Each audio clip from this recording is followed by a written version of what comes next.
जी अस्सलाम वालेकुम, क्या हाल है? सब लोग खैरियत से हैं। आसिफ अली जरदारी साहब और बिलावल भुट्टो के दरमियान जो इख्तलाफात हैं उसकी खबरें चल रही हैं और ये बात भी की जा रही है कि बिलावल भुट्टो साहब आसिफ अली जरदारी साहब से नाराज होकर दुबई चले गए हैं।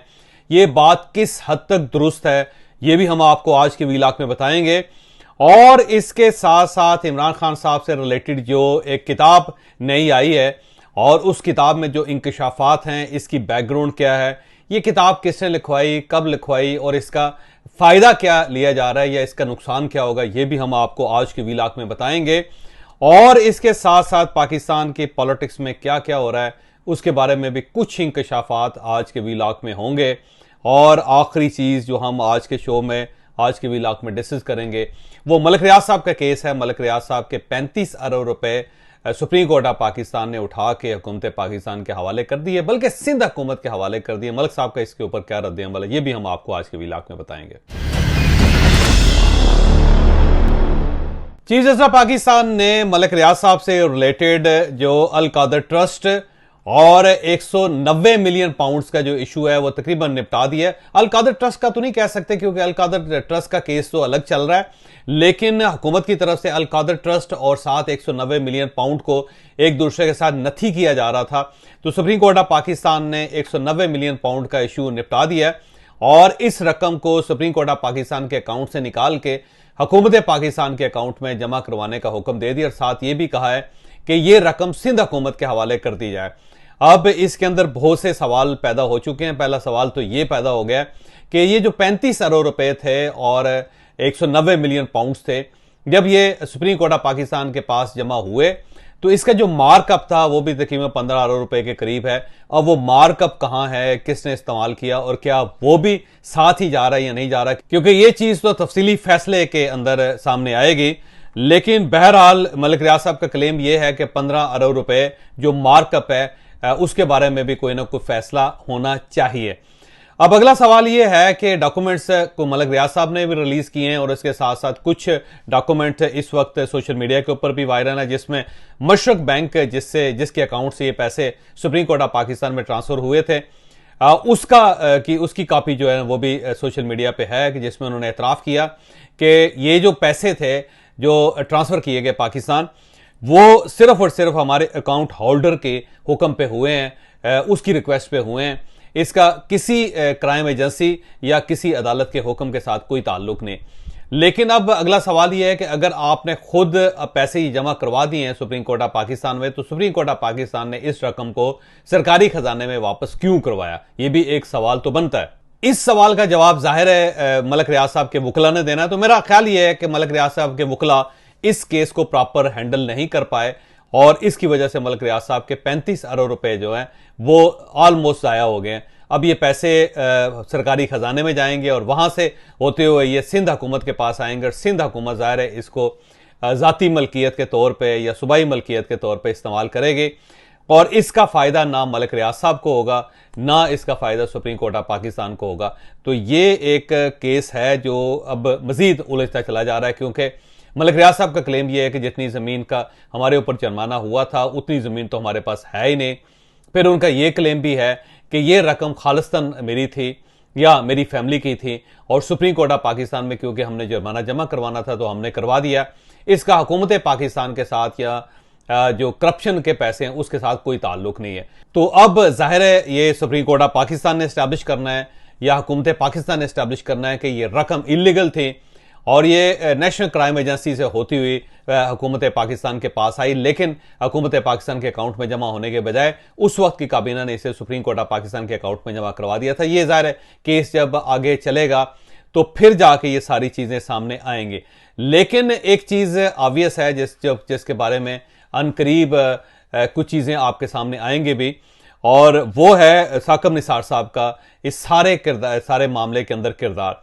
क्योंकि साकिब निसार साहब ने जो इसमें किरदार अदा किया था, जो 460 अरब रुपए का जुर्माना करने का जो उन्होंने हुक्म दिया था, उसके बारे में कुछ चीज़ें मलिक रियाज साहब अनकरीब रिलीज कर रहे हैं।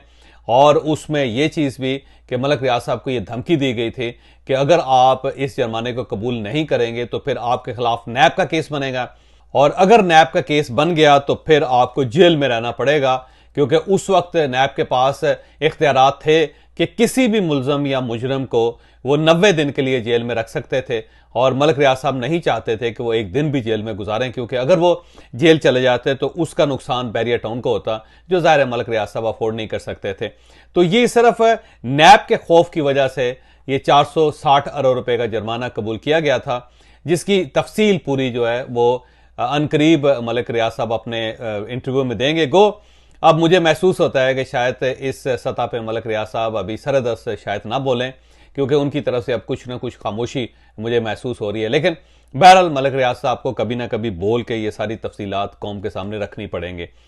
और एक चीज़ ये भी ऑब्वियस है कि 35 अरब रुपए मलिक रियाज साहब को ठुक गए हैं, जो जाहिर है या तो किसी हुकूमत का बहुत बड़ा कारनामा है या किसी हुकूमत का बहुत बड़ा डिजास्टर है। इसका फैसला जाहिर है फिर आने वाले दिनों में होगा, लेकिन ये केस किसी खास करवट बैठता हुआ सरदस्त नजर नहीं आता, और इसके अंदर से बहुत सारी नई चीजें अब आपको निकलती हुई नजर आएंगी। इसके साथ साथ एक जो आसिफ अली जरदारी साहब और बिलावल भुट्टो साहब का इशू है वो बड़ा गुंजलक होता चला जा रहा है। इसमें कोई शक नहीं कि आसिफ अली जरदारी साहब और बिलावल भुट्टो की थिंकिंग में बहुत फर्क है।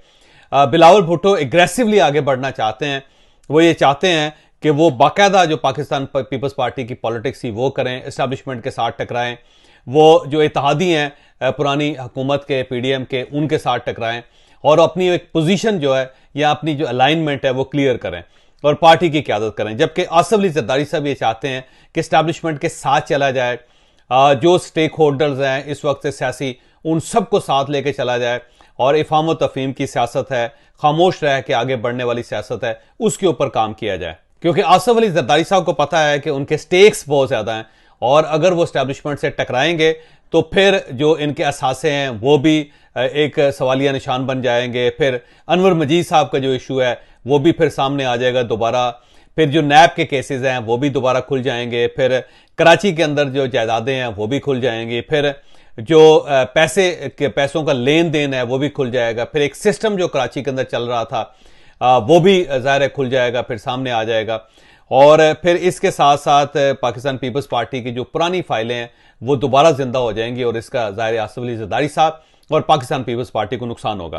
तो आसिफ अली जरदारी साहब मियां नवाज शरीफ के साथ चलना चाहते हैं, मौलाना फजलुर रहमान के साथ चलना चाहते हैं, एस्टैब्लिशमेंट के साथ चलना चाहते हैं। ये एस्टैब्लिशमेंट को नाराज नहीं करना चाहते। जबकि बिलावल भुट्टो साहब ये चाहते हैं कि एक बार जो कुछ होता है होने दें, जिसने गिरफ्तार होना है हो, जिसको जुर्माना होना है हो, जिसको सजा होनी है होए, और जिसकी सियासत को नुकसान पहुंचता है वो पहुंचे, लेकिन मामला सेटल होने चाहिए और क्लैरिटी के साथ हमें आगे बढ़ना चाहिए। तो ये एक इख्तलाफ था। लेकिन पिछले दिनों जब बिलावल भुट्टो साहब ने आसिफ अली जरदारी साहब के रोकने के बावजूद जलसे करने शुरू किए, एस्टैब्लिशमेंट के खिलाफ उन्होंने एक नैरेटिव देना शुरू किया, पाकिस्तान तहरीक इंसाफ को थोड़ा थोड़ा सपोर्ट करना शुरू किया, पाकिस्तान मुस्लिम लीग नून और मियां नवाज शरीफ के खिलाफ बात करनी शुरू की, और बार बार जब उनको यह ताना दिया कि ये सिलेक्टेड हैं, तो इस पे आसिफ अली जरदारी और इन दोनों के दरमियान थोड़े से इख्तलाफात पैदा होते हुए नजर आए। और फिर आसिफ अली जरदारी साहब की तरफ से कुछ ट्वीट्स भी आई जो ज़ाहिर बिलावल भुट्टो साहब के नैरेटिव को सपोर्ट नहीं करती थी, बल्कि आसिफ अली जरदारी साहब ने इलेक्शन कमीशन के ऊपर मुकम्मल एतमाद का इजहार किया था, जबकि बिलावल भुट्टो साहब इसको मानने के लिए तैयार नहीं थे। तो ये इख्तलाफ जो थे थोड़े थोड़े थे, और जब बिलावल भुट्टो साहब ने यह कह दिया कि हमें बुजुर्ग सियासतदानों से जान छुड़ा लेनी चाहिए, तो जो इसके ऊपर रद्द अमल था सबसे पहले वो आसिफ अली जरदारी साहब की तरफ से आया, क्योंकि आसिफ अली जरदारी वो बुजुर्ग हैं जिनसे बिलावल भुट्टो सबसे पहले जान छुड़ाना चाहते हैं। और जाहिर है फिर किसी न किसी जगह इस पे एतराज़ भी किया गया था, लेकिन ये एतराज़ पार्टी के अंदर तक था और ख़ानदान के अंदर तक था। लेकिन जब आसिफ अली जरदारी साहब ने इंटरव्यू दिया, और उस इंटरव्यू में उन्होंने कह दिया कि इनके अंदर बिलावल भुट्टो के अंदर बड़ी एनर्जी है, लेकिन तजर्बा ही होता है, और आज के जो बच्चे हैं वो अक्सर ये कहते हैं कि बाबा आपको क्या पता है। तो ये जो बच्चा है ये भी कहता है कि बाबा आपको क्या पता है। फिर ये भी कह दिया कि मैं उससे ज़्यादा इख्तलाफ नहीं कर सकता, क्योंकि अगर उसने सियासत छोड़ दी और वो साइड पे हो गया तो फिर मैं क्या कर सकूंगा, ये भी उन्होंने कहा। फिर उन्होंने ये भी कहा कि बिलावल भुट्टो बुजुर्गों से जान छुड़ाना चाहते हैं और बुजुर्गों में मैं भी शामिल हूँ। तो बहुत सारी उन्होंने चीजें ऐसी कहीं, और एक जो चीज टिकट से रिलेटेड थी वो बड़ी दिलचस्प थी। यहां मैं आपको एक डिटेल बताता चलूं कि इस वक्त दो पाकिस्तान पीपल्स पार्टीज हैं। एक पाकिस्तान पीपल्स पार्टी है, और ये वो पार्टी है जो जुल्फकार अली भुट्टो ने बनाई थी। और एक वक्त आपको याद होगा जनरल परवेज मुशर्रफ के दौर में उस वक्त इस पार्टी पर पाबंदी लग गई थी, और उसके बाद एक नई पार्टी बनाई गई थी जिसे पाकिस्तान पीपल्स पार्टी पार्लियामेंटेरियंस कहा जाता है, जिसमें मखदूम अमीन फ़हीम इसके प्रेसिडेंट थे। और फिर जब बीबी की शहादत हुई तो उसके बाद ये पार्टी जो है ये आसिफ अली जरदारी साहब के पास चली गई और आसिफ अली जरदारी साहब इसके चुप करके सदर बन गए।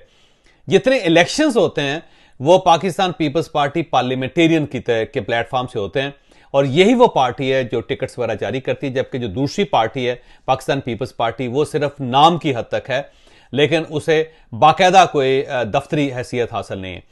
तो अब आसिफ अली जरदारी साहब ने अपने इस कार्ड को भी खेला। इंटरव्यू में उन्होंने कहा कि जो पाकिस्तान पीपल्स पार्टी पार्लियामेंटेरियन उसका प्रेसिडेंट मैं हूं और सबको टिकट मैंने जारी करने हैं, ये बिलावल भुट्टो साहब ने ये टिकट जारी नहीं करने। और इनका यह भी कहना था कि बल्कि जो बिलावल भुट्टो का टिकट है वो भी मैंने जारी करना है। तो ये जो चीज थी इसने बिलावल भुट्टो साहब को नाराज कर दिया, क्योंकि उनको पहली मर्तबा ये अंदाजा हुआ कि उनके वालिद ने वालिद होने का और पार्टी का प्रेसिडेंट होने का फायदा उठाने की कोशिश की है और उन तमाम लोगों को डरा दिया, धमका दिया है कि जो मेरे साथ चल रहे हैं इस उम्मीद पे कि बिलावल भुट्टो हमें टिकट दे देगा पार्टी का। तो वो उससे एक नाराजगी और इख्तलाफ दोनों के दरमियान नजर आ रहा है और उसका पहला जो निशान है वो ये कि बिलावल भुट्टो साहब ने अपनी जो डीपी है वो तब्दील कर दी है। अब उन्होंने एक ऐसी डीपी लगाई है जिसमें वो कुर्सी पे बैठे हुए हैं और मोहतरमा बेनज़ीर भुट्टो उनके ऊपर खड़ी हैं और उन्होंने अपना हाथ उनके ऊपर रखा हुआ है। वो तस्वीर अब इस वक्त आपके सामने आ भी रही है। इस तस्वीर के जरिए बिलावल भुट्टो साहब ये इंप्रेशन देना चाहते हैं कि मेरे पास मेरी माँ है और मैं बाप से यानी मैं वालिद से इतना ज़्यादा नजरियाती तौर पर करीब नहीं हूँ जितना मैं अपनी वालदा से नजरियाती तौर पर करीब हूँ। तो ये जो तस्वीर थी इसने अपनी मुंह से सब कुछ कह दिया।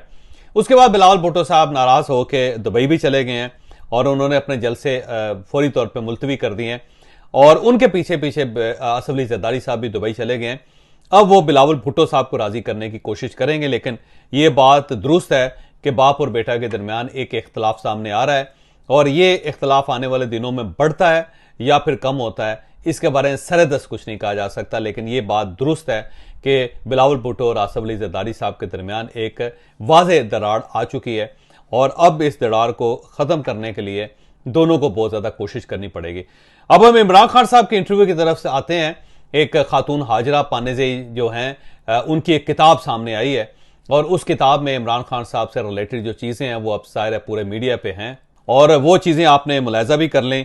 अब इसमें दो चीज़ें हैं जो मैं आपके सामने रखना चाहता हूँ। एक तो जब भी कोई शख्स स्टेट से फासले पर चला जाता है और स्टेट उससे नाराज हो जाती है तो फिर इस किस्म की चीज़ें बहुत ज़्यादा आती हैं। पहला तो उसके खिलाफ करप्शन के केसेस बनते हैं, फिर उसके खिलाफ गद्दारी का केस बनता है, फिर उसके खिलाफ एंटी स्टेट होने का केस बनता है, फिर उसके ऊपर इस किस्म की किताबें लिखी जाती हैं। तो ये जो चीज़ें हैं ये साबित करती हैं कि स्टेट आपके खिलाफ हो चुकी है और अब अगर आपने इन चीज़ों से बचना है तो फिर आपको स्टेट के साथ मिल के चलना पड़ेगा। तो ये इमरान खान साहब के खिलाफ ज़ाहिर एक कंपेन चल रही है, एक केस के बाद दूसरा केस, दूसरे केस के बाद तीसरा केस और एक इल्ज़ाम के बाद दूसरा इल्ज़ाम, दूसरे इल्ज़ाम के बाद तीसरा इल्ज़ाम और फिर उसके साथ साथ इस किस्म की किताबें, वो सारी चीज़ें अब बार बार सामने आ रही हैं। सबसे पहले आपको याद होगा कि रेहाम खान की किताब आई, उसको बहुत ज़्यादा पजीराई मिली और उसे इमरान खान के खिलाफ इस्तेमाल करने की कोशिश की गई। फिर जो उनकी बुशरा बीबी जो उनकी ताज़ा बेगम है उनसे रिलेटेड बहुत सारी चीज़ें मार्केट के अंदर आनी शुरू हुई, कुछ इंटरव्यू सामने आए।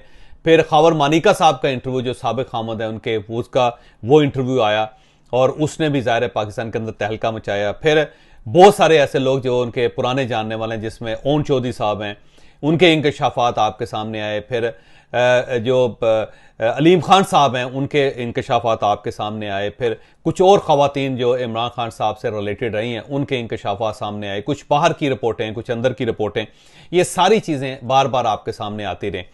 अब ये जो ताज़ा तरीन किताब है और उसका जो पोर्शन है इसने भी सरदा से एक तहलका मचाया हुआ है और वो ये साबित करने की कोशिश कर रहा है कि इमरान खान साहब जैसे नजर आते हैं वैसे वो हैं नहीं। उनकी प्राइवेट लाइफ जो है वो उनकी पब्लिक लाइफ से बिल्कुल मुख्तलिफ है।